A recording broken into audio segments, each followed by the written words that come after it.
بسم اللہ الرحمن الرحیم۔ السلام علیکم پروڈکٹ اختلاف رائے کے ساتھ میں افتخار کاظمی، اور بڑی خبر یہ ہے کہ army chief general Qamar Javed Bajwa جانے کا ارادہ کر چکے ہیں۔ آج آئی ایس پی آر نے باقاعدہ اس بات کا اعلان کر دیا کہ جنرل باجوہ جا رہے ہیں، وہ الوداعی ملاقات کر رہے ہیں۔ تو میری خبر درست ثابت ہوئی کہ جنرل باجوہ ایکسٹینشن نہیں لے رہے اور انہوں نے الوداعی ملاقاتوں کا آغاز کر دیا ہے۔ آئی ایس پی آر نے باقاعدہ ایک پریس ریلیز جاری کیا ہے۔ آج جنرل باجوہ مختلف جگہوں پہ گئے ہوئے تھے۔ سیالکوٹ اور منگلہ گیریزن کا انہوں نے دورہ کیا۔ اس سے پہلے انہوں نے آئی ایس اے کے ہیڈ کوارٹر کا بھی دورہ کیا تھا۔ میں نے آپ کو خبر دی تھی کہ پشاور کور بھی وہ گئے ہیں۔ تو انہوں نے پہلے ہی اپنی الوداعی ملاقاتوں کا سلسلہ شروع کر رکھا تھا۔ تو آج آئی ایس پی آر نے ان افواہوں کا، ان قیاس سرائیوں کا خاتمہ کر دیا کہ کیا جنرل باجوہ ایکسٹینشن لیں گے یا نہیں لیں گے، یا وہ ایکسٹینشن لینے والے ہیں۔ اور ساتھ ہی اس فارمولے کا بھی کلا کما ہو گیا جس کے بارے میں کہا جا رہا تھا کہ جنرل باجوہ کو 6 مہینے کی ایکسٹینشن ملے گی اور اس دوران جو ہے یعنی 6 مہینے بعد الیکشن ہو جائیں گے۔ تو جو لوگ بھی اس بات کا شور کر رہے تھے یا اس بات کو زیادہ پھیلانے کی کوشش کر رہے تھے کہ جنرل باجوہ نے بس فیصلہ کر لیا ہے اور اب حکومت جو ہے وہ آج اور کل کی مہمان ہے، اور فوج جو ہے وہ حکومت کو گھر بھیج رہی ہے، خاص اب جو ہے وہ اگلے چند مہینوں میں جو ہے وہ اس ملک کے دوبارہ وزیر اعظم ہوں گے۔ تو آرمی چیف کے ایک پورشن کا یعنی ایک باب تو ختم ہوا، ایک چیز کلیئر ہو گئی کہ جنرل باجوہ جا رہے ہیں۔ اب دوسرا معاملہ ہے کہ نیا آرمی چیف کون ہوگا، جس کے لیے بہت زیادہ پھڈا پڑا ہوا ہے۔ تو جنرل باجوہ کے جانے سے سب سے زیادہ اگر کسی کو مایوسی ہوئی ہے تو میرے نزدیک وہ عمران خان صاحب کو مایوسی ہوئی ہے۔ عمران خان اور ان کی ہواری اس وقت صف ماتم بچھائے ہوئے ہیں، اور وہ یہ کہہ رہے ہیں کہ باجوہ صاحب جانے سے پہلے کم از کم یہ جو اس وقت صورتحال بنی ہوئی ہے جس میں عمران خان اپوزیشن میں بیٹھے ہوئے ہیں اور پی ڈی ایم کا اتحاد حکومت میں ہے، اس صورتحال کو ختم کر جائیں۔ کوئی ان کو الیکشن کے بارے میں ان کے اوپر پریشر ڈال جائیں یا کوئی ایسا فارمولہ طے کر جائیں۔ اور میں کیوں کہہ رہا ہوں فارمولہ طے کر جائیں، یہ ان کے ابھی میڈیا کمپین لانچ ہو گئی ہے۔ کامران خان صاحب بڑے معروف صحافی ہیں، لیکن ان کی عمران خان صاحب سے محبت یا عمران خان صاحب کے حوالے سے ان کی جو ایفیلیشن ہے وہ کسی سے چھپی ہوئی نہیں ہے۔ تو انہوں نے ٹویٹ کر دیا اور کہہ رہے ہیں کہ جناب یہ تو صورتحال بڑی خراب ہے اور آپ جا رہے ہیں ہمیں چھوڑ کے، لیکن وہ جا رہے ہیں۔ انہوں نے طے کر لیا، بلکہ انہوں نے اس بات کا اعلان کر دیا اور یہ کہا ہے جی فوج جو ہے وہ ملک کی خدمت کرتی رہے گی۔ اور اس سے پہلے وہ یعنی یہ اس بات کا اعلان کر چکے کہ فوج A+ یعنی سیاست سے خود کو کوئی اس کا لینا دینا نہیں ہے، کوئی تعلق نہیں ہے، اور اگلے یعنی جو بھی آرمی چیف آئیں گے یا فوج کے جو بھی نیا باس ہوگا وہ اس پالیسی کو لے کر چلے گا کہ فوج سیاست کے اندر انٹروین نہ کرے۔ اب یہ بات خان صاحب کے لیے خاصی پریشانی کی بات ہے، کیونکہ باجوہ صاحب اس سیٹ اپ کا حصہ تھے جو سیٹ اپ خان صاحب کو اقتدار میں لے کر آیا تھا۔ اور 2018 کے الیکشن میں جنرل باجوہ ہی اس وقت ملک کے آرمی چیف تھے جب فوج پر یہ الزام لگا تھا کہ انہوں نے RTS کو بٹھا کر عمران خان صاحب کو ایکسٹرا سیٹیں دلائی ہیں، ان کو جتایا ہے، ان کو وزیر اعظم بنایا ہے، اور نواز شریف اور ان کے ساتھ کچھ اور جو سیاسی رہنما تھے جن میں پیپلز پارٹی کے رہنما اسد زرداری، ان سب کو کرپشن کے الزام میں یا ان کے اوپر بہت سے الزامات لگا کر ان کو سیاست سے نکال باہر کیا تھا۔ تو خیال یہ تھا کہ عمران خان صاحب جو ہیں وہ پاکستان کی قسمت بدل دیں گے، وہ تبدیلی لے کر آئیں گے۔ اور چونکہ یہ اس وقت زومرز ہیں، جنریشن زی چل رہی ہے، جنریشن زی جسے کہتے ہیں نا، یعنی اس وقت ہم دیکھیں کون سی جنریشن چل رہی ہے۔ تو اس صدی کے آغاز میں جو جنریشن آئی ہے جن میں جنریشن ایکس تھی اور یہ جنریشن زی ہے، اس کے بارے میں آپ کو بتاؤں گا، لیکن میں صرف یہ بتاتا ہوں کہ چلے جنریشن زی وہ لوگ ہیں جو کہ 97 کے بعد پیدا ہوئے ہیں یا 97 میں پیدا ہوئے ہیں۔ ان لوگوں کی آنکھ ہی انٹرنیٹ کمپیوٹر کے دور میں کھلی ہے، اور ان کے لیے خبروں کا جو ذریعہ ہے وہ سوشل میڈیا ہے۔ ان کے لیے خبروں کا ذریعہ ٹیلی ویژن یا کوئی اور میڈیم نہیں ہے۔ ان کے لیے جو سب سے پرائم میڈیم ہے وہ ہے سوشل میڈیا۔ جس طرح پچھلی جو اس سے جنریشن تھی وہ ٹیلی ویژن ریڈیو کو اپنے سورس کا ذریعہ سمجھتی تھی، جو اس سے پہلے والی جنریشن تھی وہ اخبارات، جرائد اور رسالوں کے اندر اس کو زیادہ سورس آف انفارمیشن سمجھتی تھی، اور وہ اسی طرح سے جیتے تھے۔ اور بہت ساری نارمز تبدیلیاں بھی آئی ہیں۔ یہ جو جنریشن جو حالیہ جنریشن ہے جس میں زیادہ تر نوجوان ہیں. ظاہر ہے جو 97 کے بعد بچہ پیدا ہوا ہے وہ 22-25 سال کا نوجوان ہے, اور وہ صرف پاکستان میں نہیں ہے, دنیا کے کچھ 46 ملکوں کے اندر جو سروے ہوا ہے اس میں یہ بات سامنے آئی کہ یہ جو جنریشن زی کے لوگ ہیں ان کے اندر تبدیلی کی بڑی خواہش ہوتی ہے, اور ان کے اندر اکنامیکلی یعنی معاشی جو صورتحال ہے اس کے اوپر بہت زیادہ ان کو یہ ورڈ ہوتے ہیں, کیونکہ ان کو اپنا لیونگ سٹائل جو ہے یا لائف سٹائل جو ہے اس کو رچ رکھنے کے لیے یہ تگودو کرتے ہیں, اور اس کے لیے یقینی طور پر پیسے کی ضرورت پڑتی ہے. تو ان کی بنیادی توجہ وسائل اور پیسے پر ہے. تو یہ تمام جو لگژریز ہیں, تمام جو فیسلٹیز ہیں, تمام ٹیکنالوجیز ہیں, ان سے یہ استفادہ بھی حاصل کرنا چاہتے ہیں. تو پھر اس کے لیے پھر انہیں رقم کی بھی ضرورت پڑتی ہے. تو یہ ایک جنریشن ہے, اس جنریشن کو یہ جنریشن خاص آپ کا ووٹ بینک بنا ہے. جو باقی کے لوگ ہیں, جو اس سے پچھلی جنریشن کے لوگ ہیں, وہ آپ کو پتہ ہے دوسری سیاسی جماعتوں کے بنے ہیں. تو مسئلہ یہ نہیں کہ مقصد یہ نہیں کہ میں نوجوانوں کو ناراض کروں, مقصد صرف سمجھانا یہ کہ ان کے اندر انگزائٹی ہے, انگزائٹی آف اکانومی, اور یہ انگزائٹی جو کیش کر لیتا ہے وہ عمران خان صاحب کا آپ دیکھیں نا. عمران خان صاحب نے پہلے نعرہ کیا لگایا تبدیلی, دوسرا نعرہ کیا لگایا کہ معیشت باہر سے $200 ارب آئے گا, خان $100 ارب اس کے منہ پہ مارے گا, $100 ارب اس کے منہ پہ مارے گا. یہ دونوں نعرے جو ہیں یہ ان کے لیے ایک بہت زیادہ اٹریکٹیو نعرے تھے لوگوں کے لیے, اور اس وقت پاکستان کی اکانومی کو پہلے تو یہ شو کیا گیا کہ بڑی خراب ہے. وہ آپ کو یاد ہے ایک صاحب آیا کرتے تھے جنہوں نے ڈان لیگ کو ریجیکٹ کیا تھا, ریجیکٹڈ, آج بھی وہ فوج کے اعلیٰ عہدے پر فائز ہیں, اور انہوں نے یہ کہا تھا کہ معیشت اگر بہت زیادہ اچھی بری نہیں ہے تو اچھی بھی نہیں ہے. تو یہ وہ چیزیں تھیں جو کہ بچوں کے ذہن میں, عوام کے ذہن میں ڈالی گئی کہ آپ کی اکانومی خراب ہے, اور یہ ان لوگوں کی وجہ سے خراب ہے جو اس وقت حکمران تھے. تو لوگ چینج کے لیے تیار ہو گئے. اب اس سے اگلا مرحلہ, تو خان صاحب اسی جنریشن کے لیڈر ہیں, اور انہوں نے اس جنریشن کو آکوپائی کیا ہوا ہے. اب وہ ان کو روزانہ کوئی نہ کوئی ایسی چیز فیڈ کرتے ہیں جس سے ان کے ذہن کی آبیاری ہوتی رہتی ہے, اور ان کو سوچنے سمجھنے کا موقع نہیں ملتا. ایک کے بعد ایک, کبھی حقیقی آزادی, کبھی رجیم چینج, اور کبھی کیا اور کبھی کیا. یہی آپ دیکھیں 2.5-3-6 مہینے پہلے تو خان صاحب کی پاپولرٹی گراف گر گیا تھا. پھر خان صاحب نے ایک دم دوبارہ لوگوں کو بتانا شروع کر دیا جی کہ میرے ساتھ زیادتی ہو گئی, اور میں تو تبدیلی لانے والا تھا, میں یہ کرنے والا تھا, میں یہ کرنے والا تھا. یہ تو وہ لوگ ہیں جو فلاپ تھے, جن کے خلاف آپ نے ووٹ دیے تھے. تو لوگوں کو ایک دم یاد ہے کہ ہاں ہم تو تبدیلی کے لیے تھے, اور یہ تو یہ خان صاحب ہی دے سکتے ہیں, یہ تو خاصے پرانے لوگ ہیں. تو انہوں نے اس کو چھوڑ دیا. تو جنرل قمر جاوید باجوہ بھی اسی مائنڈ سیٹ کا حصہ تھے جنہوں نے عمران خان صاحب کو اس ملک کے اقتدار کا راستہ دکھایا. اس میں کچھ ججز بھی شامل تھے, جیسے ثاقب نثار, جسٹس گلزار, جسٹس آصف سعید کھوسا, بہت سے لوگ تھے جنہوں نے خان صاحب کو کے بارے میں بہت سی خوشگمانیاں پال رکھی تھیں.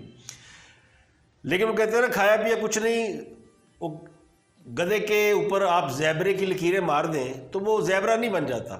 تو کچھ یہی اسی قسم کی صورتحال دیکھنے میں آئی کہ عمران خان صاحب وہ کام نہیں کر سکے جس کا ان کے بارے میں سوچا گیا تھا.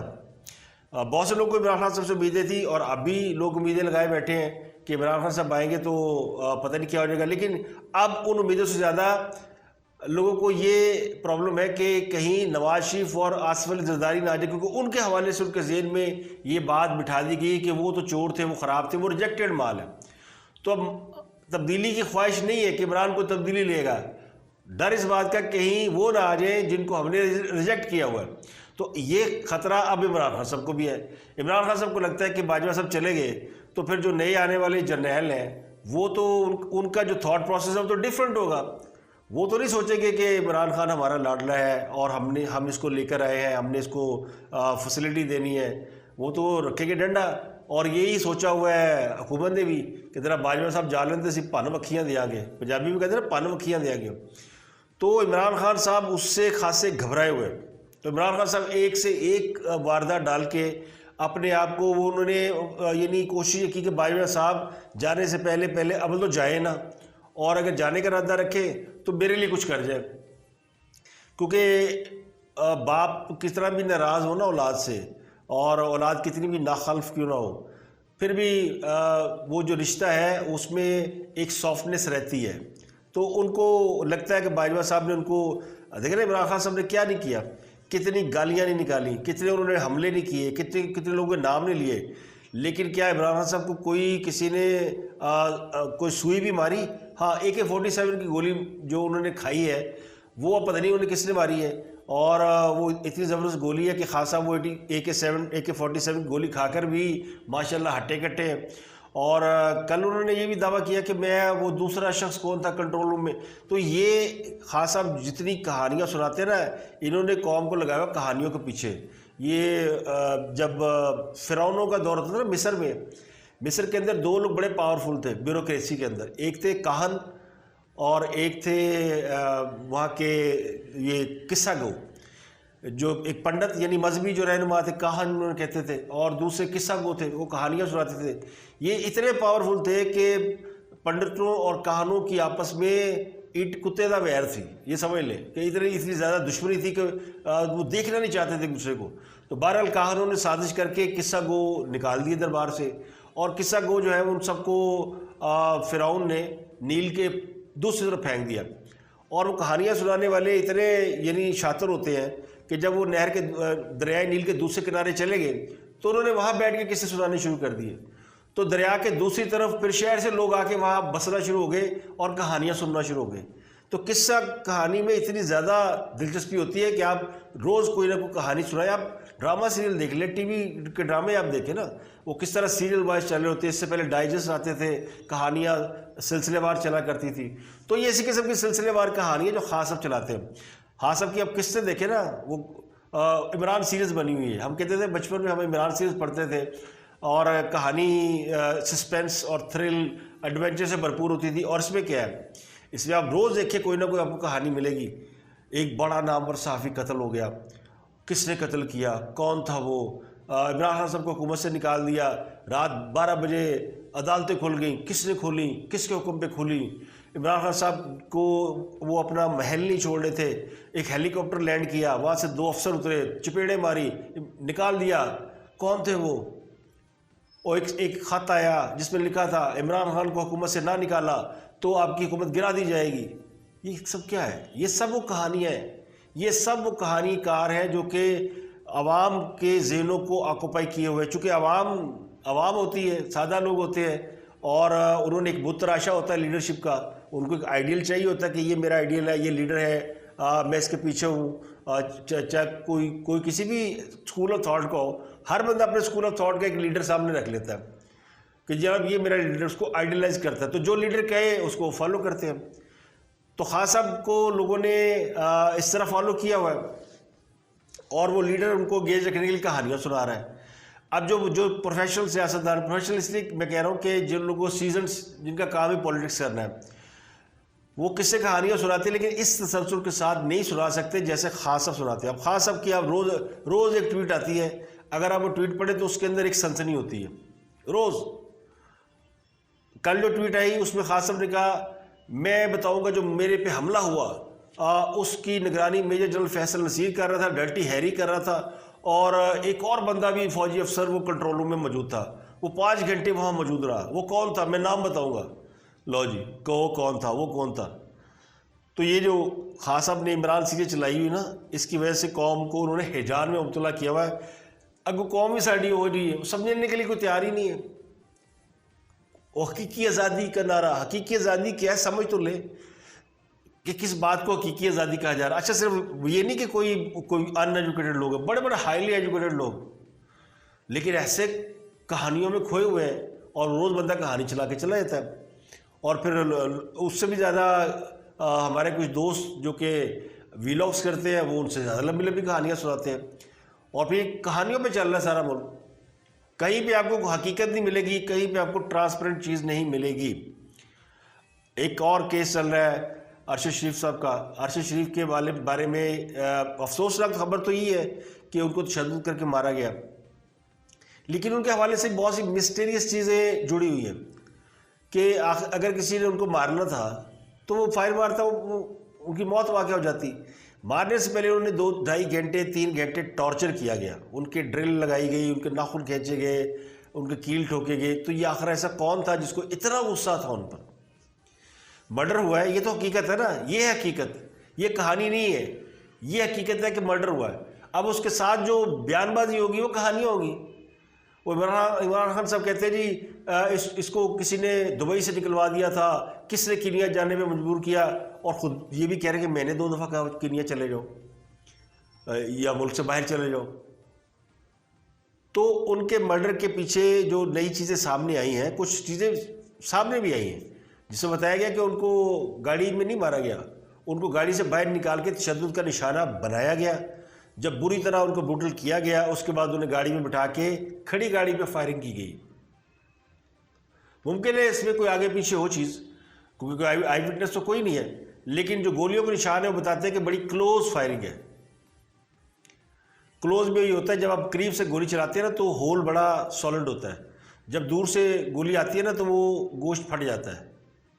کچھ اس قسم کی چیزیں ہمیں میں پوچھ رہا تھا کسی سے, انہوں نے بتایا جی کہ اس میں کچھ آثار ہوتے ہیں, کچھ پارٹیکلز پھیل جاتے ہیں, گولی کے بھی پارٹیکل وونڈ کے چاروں طرف آ جاتے ہیں, اور جو نزدیک سے چلائی جاتی ہے وہ سیدھی وہ موقع نہیں ملتا کہ وہ ذرات سراؤنڈنگ میں آ جائیں. تو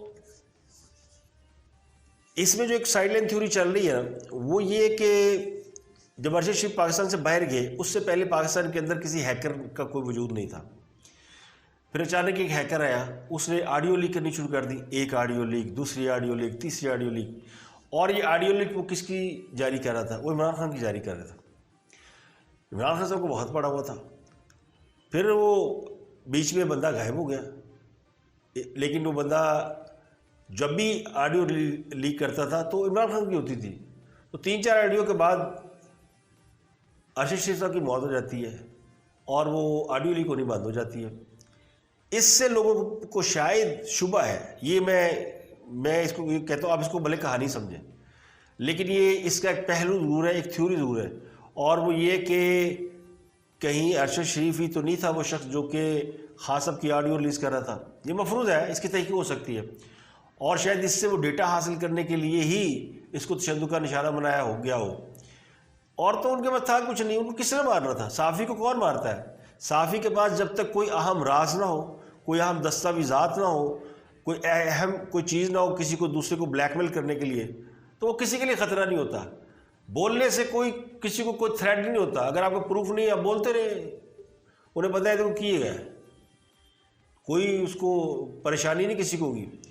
لیکن اگر کسی کے پاس پروف بھی ہے اور وہ آپ کے لیے بہت الارمنگ ہے, بہت خطرہ بنا ہوا ہے, اور وہ چیزیں سامنے آنے سے آپ کو بہت زیادہ نقصان پہنچ سکتا ہے, تو پھر اس کے ساتھ اس قسم کا سلوک ہی کیا جاتا ہے.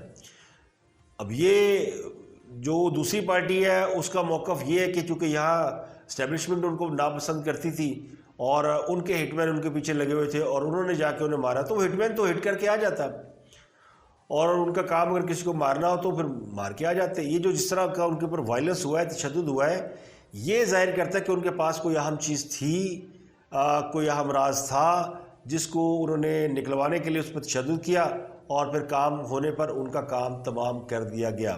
یہ ایک تھیوری چل رہی ہے. افسوسناک بات یہ کہ ارشد شریف کو بھی شاید وہ حیران ہوگا جب اس سے مارا جا رہا ہوگا. اس نے سوچا بھی نہیں ہوگا کہ مجھے وہ لوگ مار رہے ہیں جن پہ مجھے بھروسہ تھا, یا میں جن کے کہنے سننے میں آ کر باہر آیا. مجھے کچھ ایسا لگتا ہے کہ کچھ اس قسم کی چیز ہو رہی ہوگی.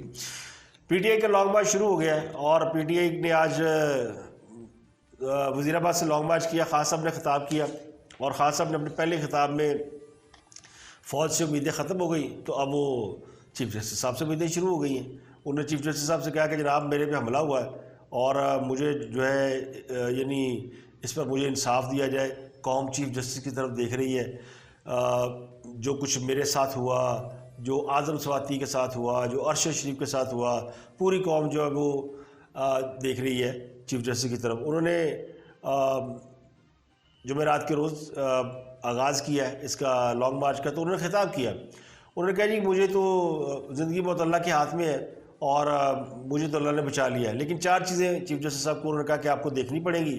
ایک ایف آئی آر جو ہے وہ کیوں نہیں ہوئی, 4 دن لگ گئے.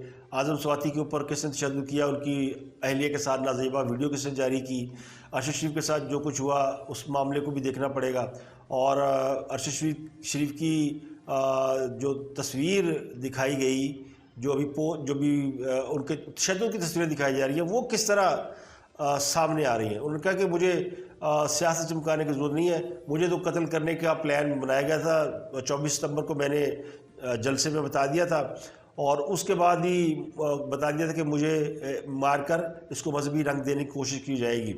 تو انہوں نے کہا قوم چیف جسٹس کی طرف دیکھ رہی ہے اور چیف جسٹس جو ہے وہ انصاف کریں. جب تک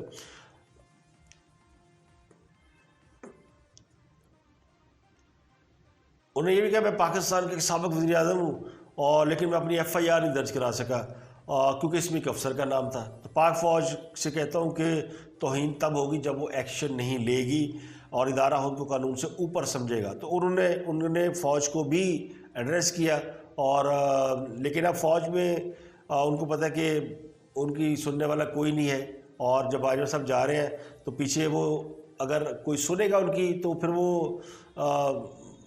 بہاولپور والے صاحب ہوں گے, لیکن ان کا نام نہیں ہے کہ وہ آرمی چیف کی لسٹ میں ہوں. تو یہ پریشانی خاص سب کو تو بہرحال ہے اور وہ رہے گی. لندن میں ملاقات ہو رہی, کل بھی ایک ملاقات ہوئی, آج بھی ایک ملاقات ہوئی نواز شریف اور شہباز شریف کی, اور اس ملاقات میں بڑے اہم فیصلے کیے گئے اور یہ کہا گیا جی کہ کسی قسم کا بھی کوئی سیاسی دباؤ جو ہے وہ قبول نہیں کیا جائے گا. حکومت جو فیصلے کرے گی اپنی مرضی سے کرے گی. اب یہ سوال یہ کہ حکومت پہ کون دباؤ ڈال رہا ہے اور اس دباؤ کا مقصد کیا ہے. تو یہ ملاقاتیں کل ہوئی تھی, آج ہوئی ہے, 2 بیک ٹو بیک ملاقاتیں ہوئی ہیں. اس میں پہلے آرمی چیف کی تقرری کے حوالے سے بھی کچھ چیزیں ڈسکس ہوئیں, لیکن اب وہ شاید یہ کہا گیا جی کہ چونکہ ہو سکتا ہے باجوہ صاحب نہ جانا چاہ رہے ہوں, لیکن باجوہ صاحب نے شاید اسی وجہ سے کہ یہ باتیں لندن میں ڈسکس ہو رہی ہیں کہ باجوہ صاحب ایکسٹینشن تو نہیں لینا چاہتے, تو انہوں نے آج آئی ایس پی آر نے باقاعدہ اناؤنس کر دیا کہ وہ جا رہے ہیں. تو ایک تو یہ طے ہو گیا کہ وہ جا رہے ہیں. اب حکومت کے پیش نظر کیا ہے, حکومت کے پیش نظر عمران خان صاحب کا لانگ مارچ ہے اور الیکشن کی جو وہ ڈیٹ مانگ رہے ہیں اس کے حوالے سے شہباز شریف اور نواز شریف کے درمیان ملاقات میں طے پایا کہ کوئی سیاسی دباؤ ہم قبول نہیں کریں گے اور الیکشن کا فیصلہ حکومت اپنی مرضی سے کرے گی, کسی قسم کا کوئی دباؤ قبول نہیں کیا جائے گا. اور یہ بھی کہا گیا کہ جی اگر کوئی دباؤ ڈالے گا تو پھر پہی جو حکومت تو اسی حکومت کر لو, ہم نے پھر حکومت کو نہیں چلانا. تو یہ پیغام جو ہے وہ کل سے آ رہا ہے کہ اس میں حکومت جو ہے وہ کسی بھی طریقے سے شاید کوئی فارمولہ دیا گیا جو ڈسکس میں آپ سے کر ہی رہا تھا. لوگ کہہ رہے ہیں جی کہ مارچ اپریل میں الیکشن ہو جائیں گے اور باجوہ صاحب مارچ اپریل تک آرمی چیف رہیں گے, لیکن وہ فارمولہ ریجیکٹ ہو گیا لندن سے اور اس کے بعد ہی یہ ساری چیزیں سامنے آ رہی ہیں. تو اب دیکھتے ہیں کہ اگلا کیا ہوتا ہے. ایک تو لانگ مارچ عوام کی زندگی جیون کی ہوئی, چیف جسٹس صاحب عمران خان کی باتوں کا نوٹس لیتے ہیں. ذرا اس بات کا بھی نوٹس لیں کہ یہ جو پنڈی کے آس پاس انہوں نے 4-6 لوگوں نے سڑکیں بند کی ہوئی ہیں, یہ نہیں نظر آتا کسی کو. تو میں تو کہتا ہوں یہ ہمارا تو انصاف ہی اندھا بہرا گھونگا ہوا ہے. ان کو اس بات کا احساس نہیں ہے کہ اب عوام کی زندگی کا کس طرح اجیرن کی ہوئی ہے ان چند لوگوں نے. اور پھر ایک بات ایک طریقے سے تو اچھا بھی ہے کہ لوگوں کو پتہ چل جائے پی ٹی آئی کی جو اصلیت کیا ہے اور یہ کس طرح لوگوں کو تنگ کرتے ہیں. کوئی وہاں کرکٹ کھیل رہا ہے, کوئی وہاں گانے گا رہا ہے اور کوئی کچھ کر رہا ہے. تو اب تک کے لیے اتنا ہی. آپ سے ملاقات ہوتی ہے اگلے ولاگ میں. اپنا گرد و نواح کے لوگوں کا بہت خیال رکھیے.